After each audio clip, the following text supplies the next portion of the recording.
Mr. Guy, if you'll start, you each have 1 minute to introduce yourself. Thank you. My name is James Guy. I was born in Wausau 71 years ago. My family moved to Pensacola. I spent most of my time there. I was in the Air Force between 1963 and 67 and served in Southeast Asia. I came back to Pensacola. I owned a roofing company, a construction company, and I departed from there in '84, came back to Washington County where I was born, and I've lived there since then for the last 32 years. I'm a retired general contractor. I'm also retired from the post office, and I'm retired as founder of Shepherd's Gate Church Incorporated, but I'm presently in charge of the food programs here in Washington County. Thank you, sir. Scott. I'm Lynn Gothard. I'm also born and raised in Washington County in Wausau. I have 3 children who all live in the area, 7 grandchildren. So my parents still live here, so I'm well vested in Washington County. Love it here. Went to school here, graduated here, and been fortunate enough to work here my whole life. And so I appreciate your vote. Mr. Joyner.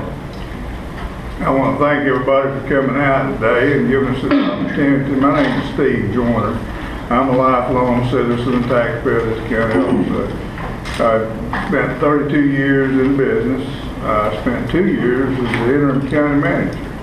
And I am very concerned about this county and some of the issues. I'm sure some of you have some issues that are very important to you, and I'd love to hear them. So I'm looking forward to meeting all of you and having a good time here at this point. Thank you. Thank you, sir. Mr. Jones. I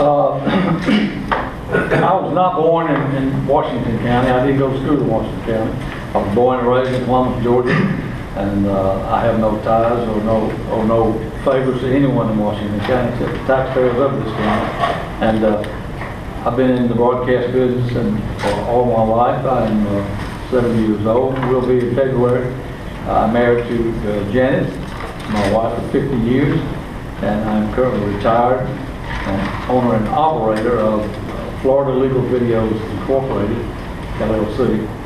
And I have a lot of things that I've, in my travels around in the business that I've been in, I've seen and worked with a lot of communities, a lot of government agencies, state agencies, a lot of Chamber of Commerce, and I have a lot of good ideas from that experience that I think will move this county forward. Thank you, sir. Joe, can you hear back there? Do you want us to use the microphone? Yeah, that would help. Okay. You may have to turn up the master volume. If you would, keep that close to your mouth so that we can hear you and the old guys in the back can hear. Try it, James. Testing 1, 2, 3, 4, 5, 6, A little bit 7, more. 8. 1, 2, 3, 4. Good. Now the first question will go to James Guy, who I see a question from the floor. Let's start with what qualifications make you individually the best qualified candidate to be our County Commissioner District 5? And we'll start with James Guy. I'm a successful businessman. I'm a conservative businessman, and I've successfully operated farm companies. But now I've formed this Shepherd's Gate Church Incorporated, which I was a pastor, but I'm no longer the official lead pastor. I operate the food program here in Washington County, plus work with the Baptist Association. The main qualification that I have is that I'm honest. I make good decisions based on facts. I don't show favoritism. And I have all the prior background necessary to do whatever this county requires a county commissioner to do. 10. Thank you, sir. Scott, same question. My best qualification is a track record from the last 4 years. In 2012, when I took office, the economy was in bad shape and the county was in bad shape. And we've worked diligently over the last 4 years to change the picture of our county. We've almost paid off half of the debt that the county was in at that time. Of course, we've gotten a new courthouse. We've received a little over $1 million SAFER grant to enhance our fire protection. We've given raises for the first time in 7 or 8 years to our employees. We are working, hopefully this year we'll pay off an MSBU loan 12 years early, which is going to save those taxpayers $400,000 in interest. So we made good business decisions there, and all of this with no increase in taxes. We've not increased the taxes over the 4 years. So it goes to show that if you take what you've got and you spend it wisely, and you make good choices, that you can live with what you've got in foreign dollars. Thank you, ma'am. Mr. Joyner. I've got 32 years of business experience. I've spent 2 years as interim county manager. At the time, the county was in pretty bad financial shape. We had a $1.8 million deficit, and it was pretty hard to overcome. But we had to really get into the budget and really make some hard, sound decisions to work our way through that. We were able to do that without losing just a few jobs. And the following year, we had a $750,000 deficit that we had to work with, and we continued to work through it. And I'm capable of working with the budget. I know the budget, and I have the experience to put this county in good financial state and leave it there. That's what we need, is put this county in good financial shape. Thank you, sir. Mr. Jones, you have a final word on this question.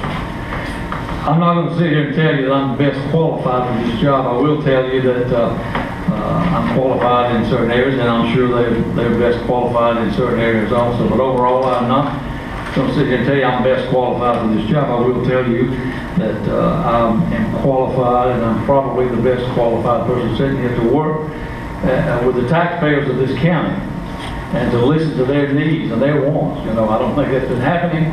The taxpayers of this county, in my opinion, have definitely not deserved what they've been paying for. And I will tell you that I do have a lot of fantastic ideas that I think can move this county forward, like I said. And again, the taxpayers need more of a say-so in what goes on in this county than they're getting. And that's what I'm going to do, is to work and organize groups with taxpayers, and let's get the county rolling, okay? Thank you. If you'll give that microphone to Ms. Goddard, she'll be first on the next question. Gene, certainly, you got the question. My question is the status of our volunteer fire departments. Is there any to incorporate all those into one unit, one entity? I think I've certainly been very vocal and very outspoken about fire departments, and I make no apologies for that. I absolutely think there is a way to do that. Right now, we're paying 11 departments across the county, and really with the $500,000 that we have set aside for fire departments, none of them really have enough to do what they need to do. And so I would definitely like to take a look at restructuring that, reorganizing if we can, to make sure, as long as we can keep the ISO ratings good. But, you know, my take on the fire departments from the beginning has been, when you're contracting for a service, and these fire departments are 501c3s, they have a contract with the county to provide fire protection. When you have a contract with someone and you're paying them with tax dollars, they need to abide by those contracts. Doesn't matter to me if you're the county engineer, the county attorney, or a county fire department. When you contract for a service, you need to provide that service, especially when the taxpayers are paying for it. Time. Thank you, ma'am. Mr. Joyner. The volunteer fire departments are very important to this county, and we really can't afford to pay a full-time fire department. And my issue with it is, I'd like to see the fire departments come together and come up with a solution that the county could live with and they could live with, and let's work together and try to accomplish that. We do need more unification among the county with the fire departments. I agree with that 100%. Mr. Jones. In my opinion, I think the fire department, the volunteer fire departments in this county have gotten along very well. They've done very well for themselves over the years, especially since I've been here. I was on the board of directors of the Sunny Hill Volunteer Fire Department. We lost that contract in 2009. That department now is just outside of Sunny Hills, which is intended for Sunny Hills. but it's just outside of Sunny Hills, and it's being run, the men there are being paid through a FEMA grant, which runs out after 2 years. It's 1.6 million or somewhere in that line to recruit these guys and pay them. That's what it was for, nothing else, to pay these guys. That runs out in 2 years. And my question is, who's going to pay that 1.6 million when that runs out? The taxpayers are going to have to. Thank you, sir. And Mr. Guy, you've got last word on that. Thank you. In 1986, after I moved here for 1 year, I had a house in Pace, Florida. They called me one day and it had caught fire and burnt to the ground. When I got there, it had taken the volunteer fire department 42 minutes to get there. So therefore, I know how important it is for our fire departments to work efficiently and effectively. And we're representing District 5, and we need a lot of work in that area in our departments. Now, what Chipley needs here might not be exactly what Greenhead needs. So I think we need to get them together and go to each one of them, see what they have, and then make a determination what's best for each individual entity. Thank you, sir. If we give that to Mr. Joyner, he'll be first on the next question. Turn it down just a little bit, Joe, and let's see if that makes a difference. Questions? As the incoming county commissioner for District 5, what will you feel is the single biggest need in Washington County, and what will be your first priority as that incoming county commissioner? Well, we have so many needs. The biggest need that I see right now is to get a hold of our road situation. We've got some roads that are deteriorating pretty bad, and we seem to be living off of grants. And our tax money, our gas tax money needs to be better applied for resurfacing, restriping, and signage. And we've been collecting this money for a long time, and there's been no budget line items for repaving or for striping or such as this. We just have to, come up with the money the best way they can. So my priority would be to get into this budget and get some monies appropriated and get some repairs done on some of our roads. And we've got our Ag Center in bad need of repair. That's another project we need to get at pretty aggressively. Mr. Jones. In my opinion, the primary need in this county is to grow the economy. We moved here from Panama City in 2002, and the economy has pretty much set still since I've been here. And I have a lot of good ideas how we can boost the economy and get it going, and that's one. I would agree with Mr. Joyner. The roads, not just a few of them, I think probably over half of the roads in this county need some attention. Bad attention, immediate attention. It's you have a big rainfall and you get washouts, we go out and they send the graders out and they grade these roads, and then it's just kind of it rolls around again, and we're just spinning our wheels going out and grading these roads like we do. We need to get a long-range plan to start surfacing these roads and start with the worst ones that need it the most. And we've got to work on that. The economy, we've got to definitely get the economy going. Time. Mr. Guy. Thank you. To me, I believe that for District 5, the greatest need is that District 5 has over 5,000 registered voters, while all the other districts only have 2,300 to 2,600, which means we basically are twice the size of voters in all the other districts. But yet, we have the least fire protection, the least coverage by our deputies and by our ambulance service. All the growth, it seems like, is coming on the south end of the county. We need a plan, not only for today, but for next year and 10 and 15 years from now to accommodate that. We need to start right now planning for 10 years from now and doing what we can right now, but planning for the future. Because that's where, as they move in on the south end, that's more income for our county. Sir, Ms. Goff, would you get a last word on that? Yeah, I think my greatest concern for the next 4 years is our infrastructure. We can't grow our economy until we get the infrastructure in place. And over the last 4 years, we've been having some meetings with the EDC where we've actually gone back to the basics and looked and said, what do we have in the county to offer? What do we need in the county? How do we get there? Probably the first time ever that a large group like this has come together to do that. And through that, we've recognized our strengths and weaknesses. We just entered an agreement with Holmes County and the city of Bonifay to put some infrastructure utilities out on the south end of the interstate. We really need to partner up with Chipley. The county and Chipley have really never held hands together to get those utilities south of the interstate. And I hope over the next 4 years that we can build that relationship. Whatever strengths we have, whatever they have, it doesn't matter who goes and gets the money, but we need the money to either fix the treatment plant, the spray field, whatever it's going to take to get those things in. And then also look at 79 and 20. Time. Thank you, ma'am. If you'll hand that to Mr. Jones, he'll be first on this next question. Question, Kelly Brock. Commission has just recently hired an administrator. As commissioners, what is your position on developing a master plan, identifying priorities, and then turning it over to the administrator for implementation?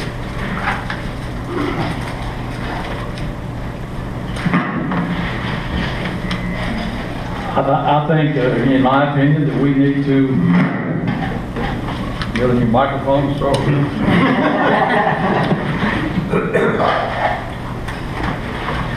Could you repeat the question, please? Yeah, the commission has just employed a new administrator. What is your position as a commissioner, as a group of commissioners, you being one of them, to develop a master plan, set priorities of what is our highest needs, and also give this responsibility to the administrator to hold him accountable, or her accountable, it's a him right now, to see that it's carried out properly within all the budgets and requirements and what it is, rather than working like 4 or 5 and what I call little secrets. I think it would be a top priority to get everybody to work together, get all the commissioners to work together and implement plans and procedures and things that will help this county and to get everybody on the same level. And at the same time, I want to say that I think it would be very good to get the taxpayers of this county involved with that. The taxpayers in this county have some very good ideas, but they seem to can't get anybody to listen to them. And so, but I think if you combine what the taxpayers have to say in form of groups, to get create some groups to sit down with the taxpayers. Each we could have 5 different groups, and then bring all that together and see what people really need, see what their wants are in this county. And then once we lay that out, we'll know where we're going, and then we can take that and present it to the administrator, and then work with the administrator on what. Thank you, sir. Mr. Jones. And then down there. I believe the county commissioner should set policy, the administrator should carry it out. The policy that they set should be gathered, the information from many sources, mainly the people. We're there to represent the people, nobody else. Get those policies set in effect, give it to the administrator, let him carry it out, and if it's not carried out, we should keep a watchful eye to make sure it was done, because we're only administrating the policies set out by the people. So I'm in full agreement with that. Scott. And I think I agree with both of the gentlemen. One of the things we've committed to do as commissioners, it's hard when you represent a certain district not to kind of focus on that district, especially District 5, District 3 is the south end of the county. The people in our districts have much different needs than the people in the north end of the county. To come to the property appraiser, it takes 40 minutes for one, where the city, you just run over there on your lunch hour. And so I think that the commissioners have to back away. Let the county administrator run the day-to-day office of the county. We've also just hired a new public works director to put together a plan for us for public works. Because if all 5 commissioners just sit there and argue over their own needs, we'll never get anywhere.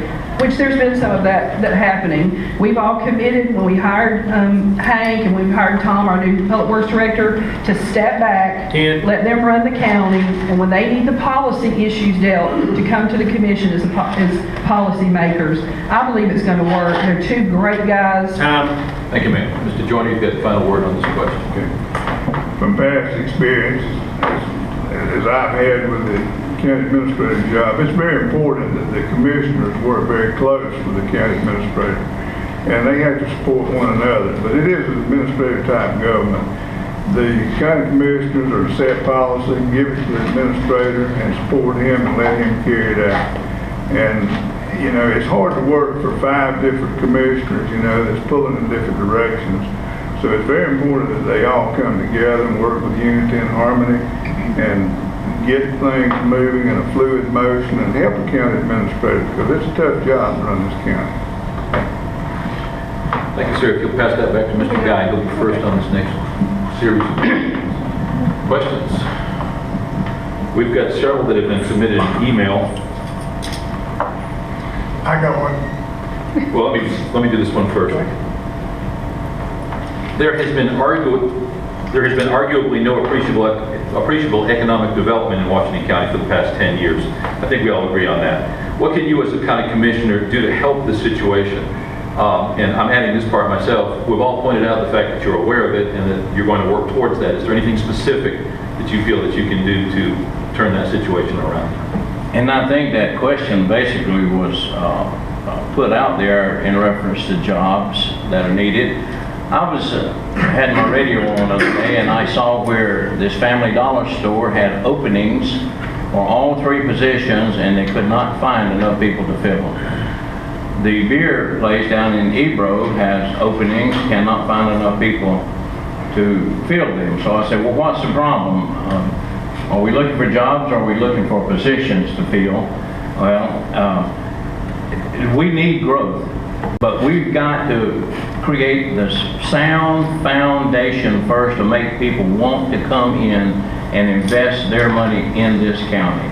And I support that 100%, but without those jobs, but I'm not really sure if we just need them right here or just within a few miles for people to go anywhere to work, but I'd love to have them in our county so that we might get the funds. Thank you, sir. Scott.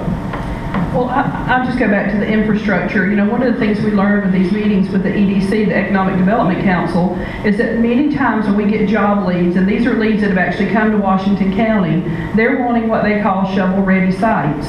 Those are sites that already have the infrastructure there, possibly a building there, or that kind of stuff. We don't have anything like that. So when they come to Washington County and they look at us, they think, well, if you don't have the sites or the buildings, and they move on somewhere else.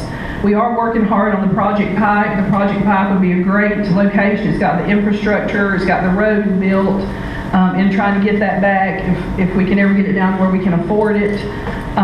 But I think we've got to continue that. Highway 79 and 20, if the slots are ever, that situation's ever settled, that end of the county is going to grow. It's going to grow faster than we're ready for it to grow. Yeah. So we've got to work on that, getting the infrastructure down there and working that as we move forward.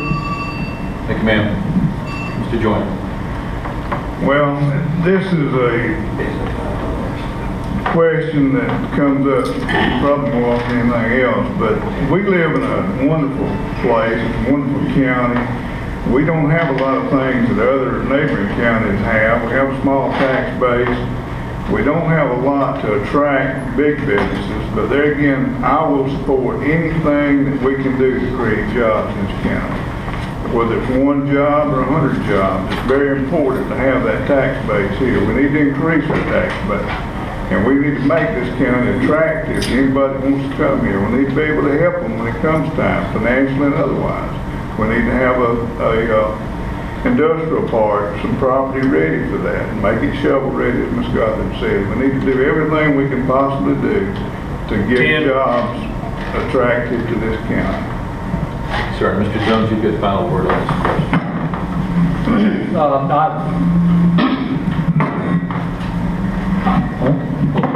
Hold on. Just stand up. Stop the clock.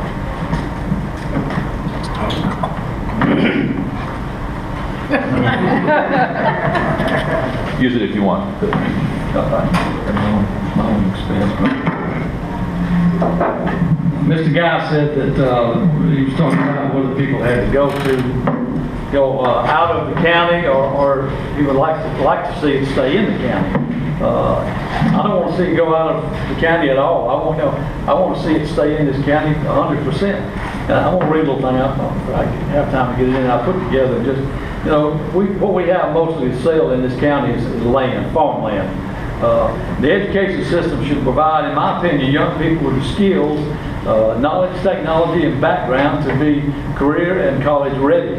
Promoting innovative workforce development programs, eliminating financial and credit barriers that exist for beginning farmers and rural entrepreneurs, and providing resources to support relevant programs in 2- and 4-year institutions will create a stronger foundation for continued economic growth in this sector.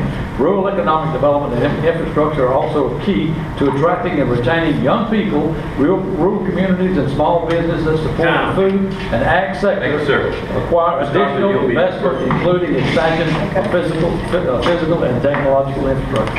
If the candidates would please adhere to the time restraints, we'd really appreciate it. Should we get through? Ms. Goffman, you be first on this one, and Gene, you have a question. My question, can you tell me the top 3 debt-driven projects that we have and what we're doing to correct those debts? The top 3 projects we have a debt on right now, Yeah, is that what you're? things that we owe the money on, what are we doing to pay it off? Honestly, we have no idea what we owe the money on. When I became a commissioner, there was an $8 million debt, and we began to look around to see if we could find any commissioner that knew what that debt was. We couldn't hardly find anybody. That debt's been sitting on there since the 1990s. I think they borrowed again. Basically, what we've done is that we've taken our rollover money each year, and we've build our budget based on what ad valorem dollars we had coming in that year. So in the past, if you had money left over that wasn't used, they threw that back into the budget and they spent that the next year. What we decided to do was to build our budget based on the ad valorem dollars for that year, take the rollover money and set it aside. And so as we did that over the past 3.5 years, it came together when we were able to get that 3 of the $8 million payments down. We paid that debt off. And so, in your own life, what you have to do is whatever money you have coming in, you pay your bills, and then if you have any left over, you put it towards your extra car payment or whatever. That's basically what we've been doing to pay the debt down. Thank you, ma'am. Mr. Joyner. My experience with county debt as county manager was that this debt had accrued over a period of years from the jail, the hospital, and several other things, from road projects and whatnot. They had accumulated, and they had reborrowed money again, and they were just rocking along paying interest. It wasn't paying any principal at all. So we had that to deal with while we had that terrible deficit we had to deal with, and I'm not for borrowing any money. I don't like debt. I like to stay debt free. I'm not beyond borrowing money if we can find a good resource and a good reason to do so and have the money to pay that debt and make it feasible to do so. But we need to keep this county out of debt and keep it freed up to where we can have money to spend. Thank you. Mr. Jones, you can use your time any way you like, so you can finish your last statement if you'd like. Okay.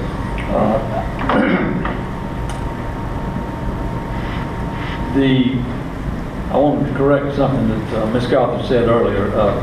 When she was talking about, and as far as the debts, paying off the debts, I can't truthfully and honestly answer that because I don't know what every debt in the county is, so I can't answer that. I can tell you, I want to clarify something that Ms. Gotham said about the MSBU, paying off the MSBU debt. That debt she's talking about was created in around 2004 when the people at Sunny Hills created the MSBU to pay a tax themselves, pay that tax to get better services. One of the things that they wanted to do is get the roads resurfaced because you know how bad some of them are. That project started, the county agreed to pay half, the taxpayers in Sunny Hills agreed to pay half. After 3 years into the thing, the county said that they couldn't afford to do it anymore, so they started taking all the money out of the MSBU funds, and so the county, the MSBU was held with that burden right there. Thank you, sir. Mr. Guy, you've got the final word on this question. Okay. I'm not able to answer that. I don't believe, if I can't answer it 100% correct, I won't even try. I will say that I'm against all debt. It makes no difference where it came from or what it's applied to. There's a biblical term that says we are a slave to the lender. And as long as we are in debt, we're going to be a slave to it. Thank you, sir. Mr. Joyner, you'll start the next round. I saw another hand, I thought, the last time. Well, I was asking the question to see if they could, if each of them could specifically identify 3 debts that the county owes and what efforts they're making. And I'm not looking for vague innuendo or whatever. I just want to test their knowledge as to them recognizing that we have 3 debts, and this is what the debts that I know are. Right, and that's an unfair question because except for Ms. Gothard, nobody's in that office, so they wouldn't be privy to some of that information. So in all fairness, I would not ask that question of the candidates. Does anybody else have a question? Here's one. County commissioners are sometimes faulted and sometimes praised for taking a day-to-day role in the operation of the county government. When commissioner, what do you see as your role, and what exactly will you do day-to-day as part of your duties? And again, Mr. Joyner, you'll be first on this. Okay, I'd like to clarify that as to day-to-day, being involved in day-to-day operations. Is that Yeah, I beg your pardon. Let me reread it. This one came in through email. Okay. County commissioners are sometimes faulted and sometimes praised for taking a day-to-day role in the operation of the county government. When commissioner, what do you see as your role, and what will you actually do as your day-to-day duties as county commissioner? Well, day-to-day operations need to be handled by the supervisors and the county administrator, not the, county commissioners. Our job is to set policy and see that it's carried through. Although the commissioner needs to be available at all times if a question comes up in their district or we have to have an emergency meeting, we need to be able to handle that, as such. But as far as getting out and micromanaging and dictating to employees and such as that, it's not the county commissioner's job. We have people in place to do that, and we need to support those people. Thank you, sir. Mr. Jones. What I will do in the day-to-day operations is I want to make sure that I know and understand what the taxpayers of this county want and what they need, what they demand. And calls come in every day to the county administrator with problems and concerns and questions. And as my day-to-day operation, I want to go to the administrator and find out what those are. I want to know what the people are concerned with, what they're wanting in this county. And if you don't ever see that, you don't know. And I'm going to go out and meet with them and talk to them and see if we can resolve their problems. But if I can't do that, if I've got to leave everything up to the county administrator, then I shouldn't even be sitting up there, because I want to know what's going on. If I have to go to the administrator every day and ask him what's come in, what calls, I'm not trying to run his business. I just want to know what's happening and what people's concerns are, like I said. Thank you, sir. Mr. Guy, same question. We should never second guess the person we hired to do that job. And he's held accountable to the county commissioners for what he does, good and bad. So I do not believe that my job is to personally put my hand on everything that comes in. That is the administrator's job. And as long as they're doing their job, then I'm totally satisfied with that. And I would have to agree. I know day to day, I spend my days answering phone calls, out in the public talking to people, talking to other administrative level people in other areas.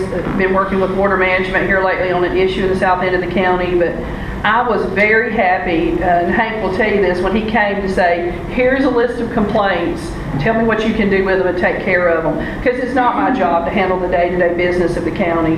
And I'm totally supportive. We're a policy-making body, very happy to do that. But you can find out what's going on in the county without going above or beyond or around the county administrator's job if you're just out there among the people. Thank you, ma'am. Mr. Jones, you'll be first on the next question, which will be asked by Ed Wood.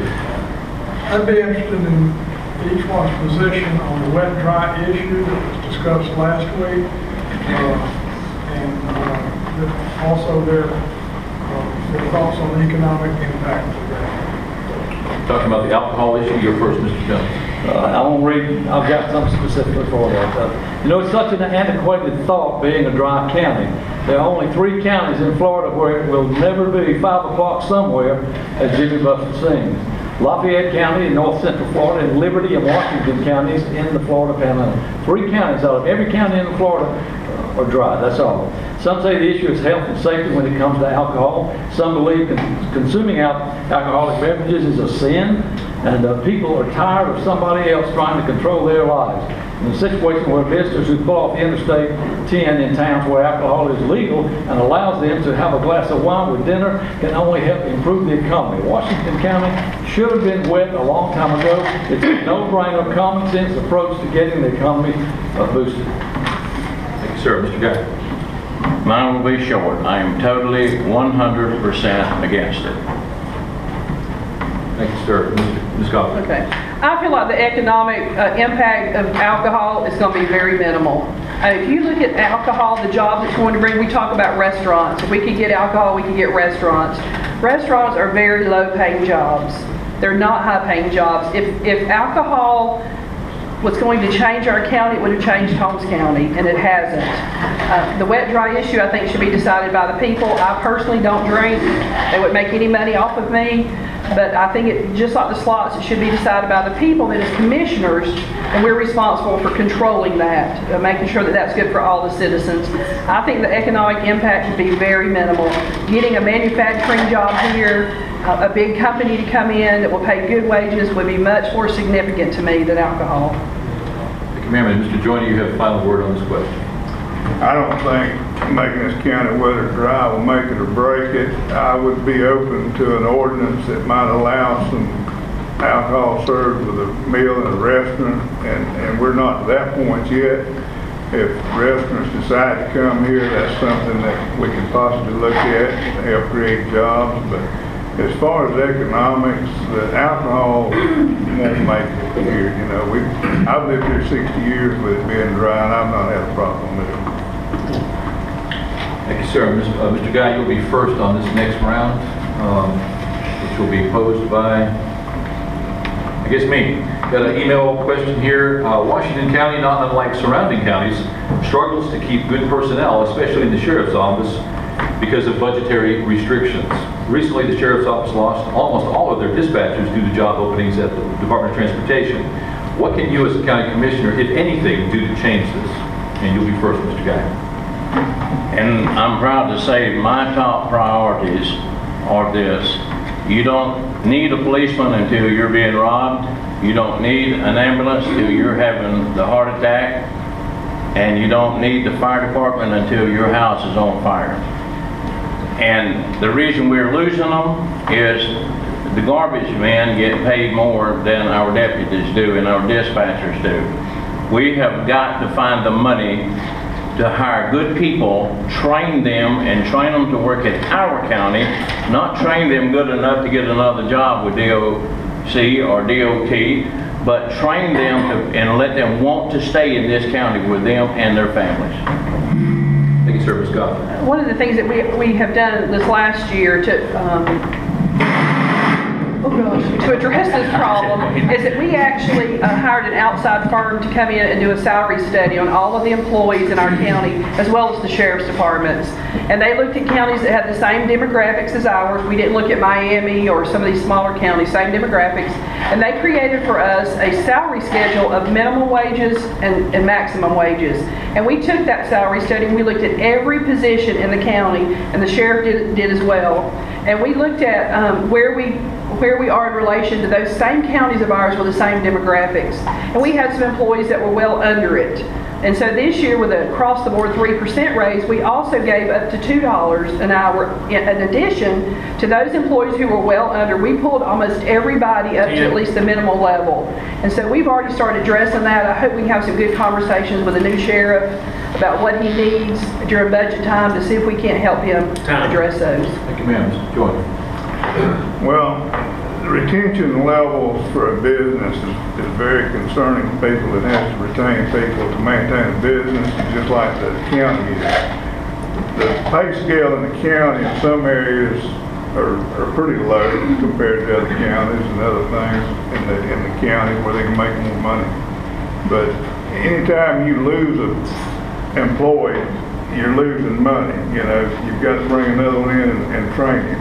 So the best thing you can do is set up a pay scale that you can set those employees on and base them on performance and keep those employees intact and keep your retention level. You get better service when you retain employees, and you just have a better work situation for everybody. And that's what I'd be in favor of is finding the money and let's pay a pay scale that we can retain our employees in this county and make better employees. Thank you, sir. Mr. Jones, you have a final word on this question? And I agree with Mr. Joyner on that. I believe that we should, as you were talking about, let the county administrator handle problems. I want to say something real briefly on that. I didn't mean going in and running his business. You know, if he wants to bring the things to me that people have got, that's fine. But I want to see what people are, what their needs are out there. How I get it, it doesn't matter. I'm not trying to step over him and run his business.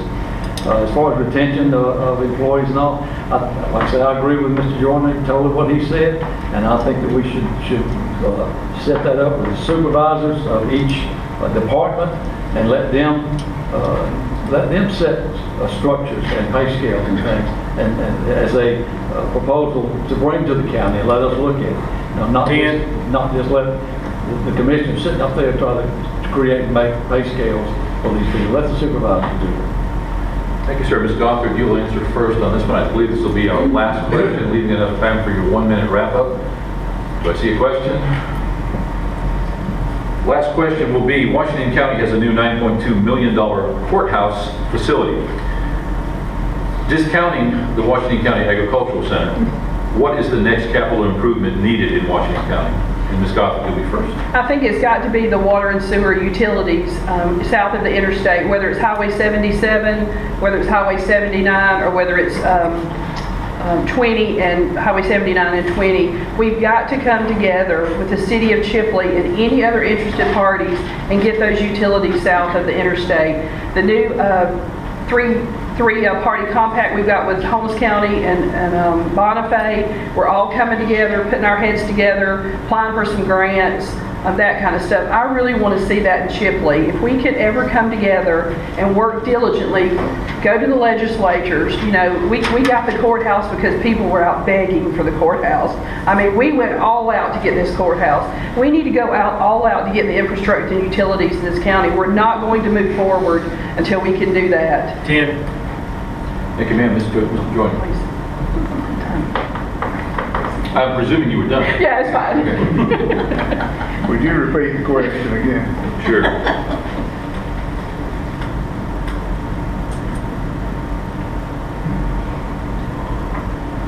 Washington County has a new $9.2 million courthouse facility. What is the, discounting the Washington County Ag Center, what is the next capital improvement needed in Washington County? Well, the infrastructure in this county, like I said before, is deteriorating quite rapidly, and we haven't done a lot to keep it up. We've got some bridges in dire need of repair. We don't have the money. We may not have grants to fill those projects with, but we need to diligently look out after those. We need to try to pave every road in this county that we can possibly pave. Amen. We are running out of dirt, and we spend a lot of money on these dirt roads to maintain them. We haul load after load after load of dirt. This dirt winds up in our bays, in our rivers, creeks, and it's impacting our environment. And I think that's very important, and as well as our infrastructure for future expansion down the interstate. We need to store and water down there also. Thank you, sir. Mr. Jones. I'm going to say that the next capital improvement should be creating a long-range plan to get these roads paved. That would save so much money. Like he says, having to haul dirt out there, dump dirt, and then you got to do it again after a big rain.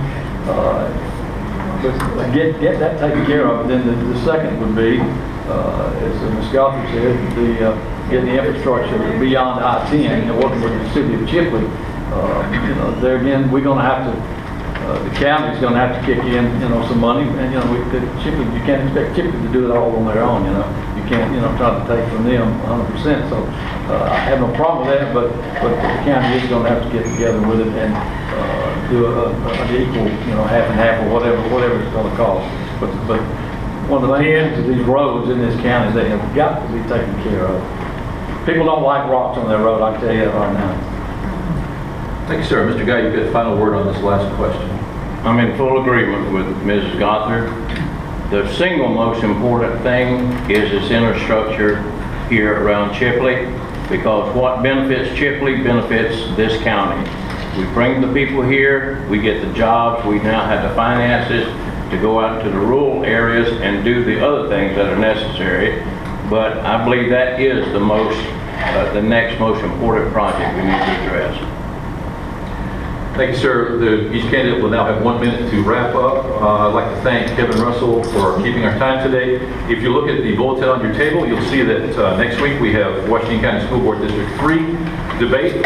Following that, the next 3 weeks will be Washington County School District 2. We'll now start. Let's see. Mr. Joyner, you're up for first this time. We'll give you each 1 minute to wrap up, and this will be your final word here today. Okay, well, I appreciate, again, the opportunity to be in here. I have lived here all my life, 60 years. I've worked in various places throughout the United States and the world, but I've always lived here. And believe me, people, there's nothing better than Washington County. I've seen a lot of other places, but the most beautiful sight I've ever seen is this county. And I believe in it, and I want to keep it that way for our children in the future. And we've got to maintain this county, and the things we have here, we've got to work diligently at. We've got to make it more substantial for people to come here and work. We've got to capture every job we can, whether it be 1 or 100. We've got to support our small businesses. And I look around and see a lot of you here that's worked hard and kept your businesses running. It's tough, and we need to support that. And I'm just grateful for the opportunity to be here, and I greatly appreciate your support. Thank you, sir. Mr. Jones. I'm going to show you something that I printed off, if I can get this thing on full. And I believe in promotion. I'm a heavy believer in promotion. Promoting your town to get people in here, to get businesses in here. And that is a list of all the lakes and ponds in Washington County. There's well over 270, I think it's about 276, and a lot of them, but not most of them, are open to the public. And we have some great parks, we have some great lakes, fishing lakes, and I guarantee if you get out and promote this, people don't know it. People in Washington, Bay County, and Holmes County and all, they don't know, when you tell them about this, they think, I never know about this. There's so many lakes and ponds here. You got to promote it. That'll bring people here, and they might decide they want to stay here and bring a business here or whatever. That's an asset to Washington County. Thank you, sir. Mr. Guy. The biggest thing I have to give you is my life, my honesty. And if you want to know what I'll do in the future, check me out and see what I've done inside of this county for the last 25 years. And what I've done in the past is an indicator of what I'll be able to do in the future. Thank you. Thank you, sir. Ms. Gothard, you have very final words. Okay, and I just want to say that the Washington County today looks very much different than it did 4 years ago. We've made some great strides in the county. It may not be something you see every day, but financially, we're much better off than we were 4 years ago. We've worked hard. We went out and got the money when we needed something, and we've improved our, with the new courthouse, the new community center in Ebro, all at no increase in tax to the taxpayers. You don't have to borrow money. You don't have to increase taxes. You've just got to spend your money wisely. And some of the things I want to continue to do is to work on the debt, continue to pay it down, to improve the communications for emergency services. We have dead zones in our county right now where our police, fire, EMS have no radio service. That's crazy in 2016 to have that. And we have the means to do it. We've just never done it. To continue with the fire departments to improve safety standards and get their ratings up. and to continue to work with the EDC to identify. Thank you, ma'am. And thanks to all of our candidates. Thank you. Are there any final announcements before we leave? If not, we're adjourned. Thank you so much.